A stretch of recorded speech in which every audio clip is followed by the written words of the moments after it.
Talkrunden sind als klassische TV-Formate bekannt. Sie werden aber auch bei Firmen, Verbänden und Co. immer wichtiger. In diesem Video erfährst du, was du für die Aufzeichnung eines Talkformates brauchst und worauf du bei der Umsetzung achten solltest.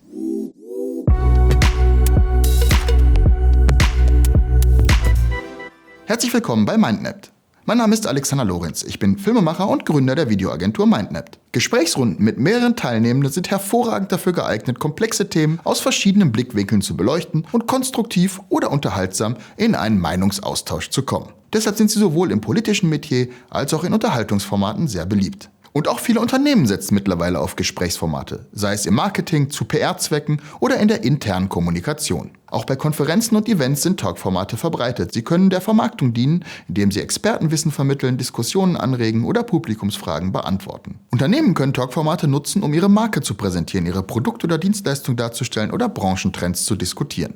Was alle Talkrunden gemeinsam haben, sind unabhängig von Thema, Anzahl der Gesprächsrunden, Art der Übertragung, Budget und Reichweite, dass sie von einer oder seltener auch zwei oder mehreren Personen moderiert werden und dass sie ohne Unterbrechung aufgezeichnet werden. Eine gute Moderation sorgt dafür, dass die eingeladenen Gäste sich wohlfühlen und in einen angeregten fachlichen Austausch kommen können. Eine gute Moderation erfordert daher gute Vorbereitung, Fingerspitzengefühl und Erfahrung. In diesem Video soll es aber darum gehen, was du aus filmischer Sicht benötigst, wenn du eine Talkrunde aufzeichnen möchtest.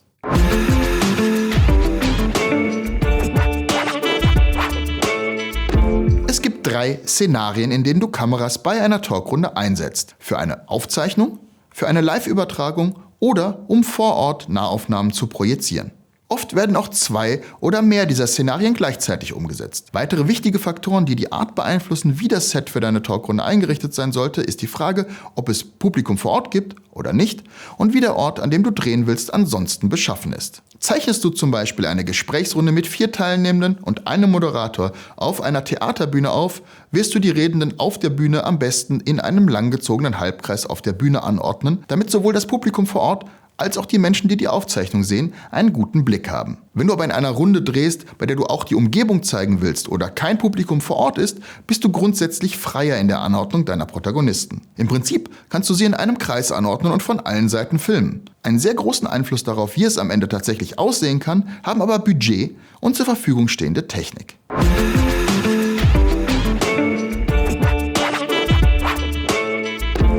Um eine Gesprächsrunde sinnvoll aufzuzeichnen, benötigst du mindestens 2 Kameraeinstellungen.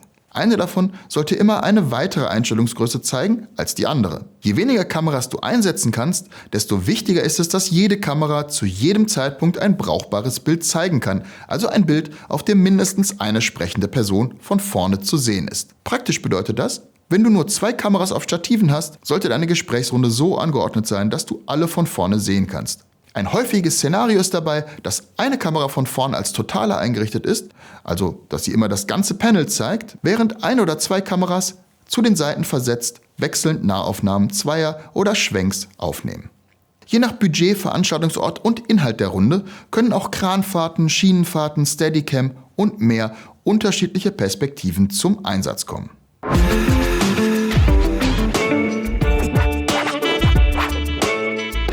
Bei 2 Kameras kannst du vielleicht noch jedem Kameraoperator die Aufgabe geben, durchgängig ein gutes Bild anzubieten und das später schneiden. Spätestens ab der 3. Kamera, die aktiv bedient wird, solltest du aber eine Bildregie und Live-Regie einsetzen. Das hat große Auswirkungen auf die Technik, die du benötigst und den Ablauf der Aufzeichnung. Du brauchst mindestens einen Bildmischer mit Multiview, mit dem alle Kameras verbunden sind, eine Intercom, über die Regie und Kameraleute kommunizieren können und optional sogenannte Tally-Lights, die durch farbige Lichter anzeigen, welche Kamera gerade live geschnitten, also für das Publikum sichtbar ist, und welche sich im Preview-Mode befindet, also als nächstes für den Schnitt vorgesehen ist. Für jedes dieser Geräte gibt es heute eine Vielzahl unterschiedlicher Anbieter und Modelle in den unterschiedlichsten Preisklassen. In der Videobeschreibung verlinke ich dir ein Setup, das für Einsteiger gut geeignet ist. Wenn du das Thema interessant findest und mehr darüber wissen willst, schreib mir deine Fragen in die Kommentare. Das Ziel all dieser Technik ist es, dass eine Person in der Bildregie alle Kamerabilder gleichzeitig sieht und immer entscheiden kann, welches Bild gerade geschnitten wird, wenn du live bist,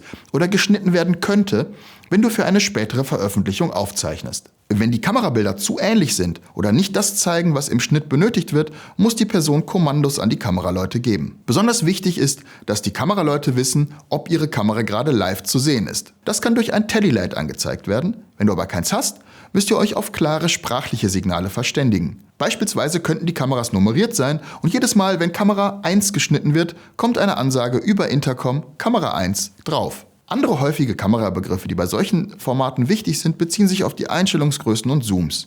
Eine oft gesehene Einstellungsgröße ist die Zweier, bei der 2 Personen im Bild zu sehen sind. Oder das Close-Up. Wichtig ist die Unterscheidung, ob im On oder im Off geschwenkt wird, also während das Kamerabild zu sehen ist, im On, oder wenn es gerade nicht zu sehen ist, im Off. Am besten übst du diese Kommandos vor jeder Aufzeichnung, da sie nicht jeder gleich verwendet und nicht jede Aufzeichnung identisch ist.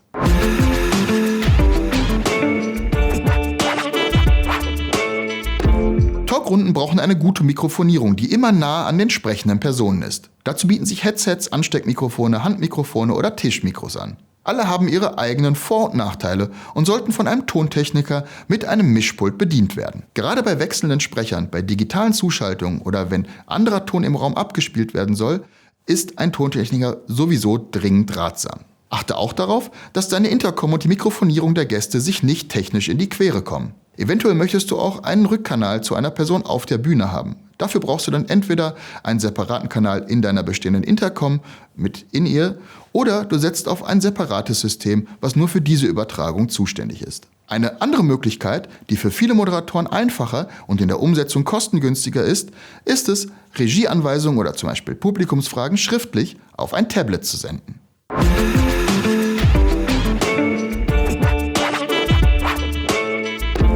Die Beleuchtung ist immer ein Thema für sich. Auf der vorhin erwähnten Theaterbühne hast du es leicht. Da kommt dein Licht immer steil von vorne oder hinten. Du musst also nur dafür sorgen, dass alle Redenden einen Spot abbekommen und ungefähr gleich hell sind. Das ist überhaupt das Wichtigste bei einer Talkrunde. Eine gleichmäßige, weiche Beleuchtung, die deine Protagonisten nicht blendet und nicht direkt in deine Kameras scheint oder in Reflexionen zu sehen ist. Worauf du auch achten solltest, ist die einheitliche Grundfarbe des Lichts. Wenn du zum Beispiel in einem Raum mit starker Tageslichteinstellung drehen willst, solltest du entsprechend auch dein Licht in Tageslichtfarbe einstellen. Ergänzend kannst du das Ganze durch farbiges Effektlicht im Hintergrund, bei dem du auch wieder die Grundfarbe beachten musst. Unterschätzen solltest du das Thema Licht aber auf keinen Fall. Schließlich sind die Menschen eitel und keiner will in ein schlechtes Licht gerückt werden.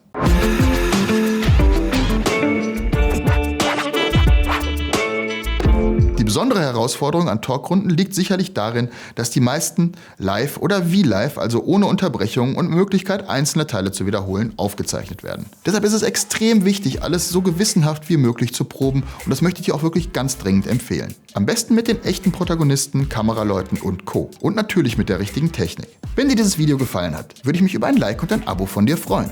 In jedem Fall sehen wir uns im nächsten Video von MindNet. Mit Videos mehr erreichen.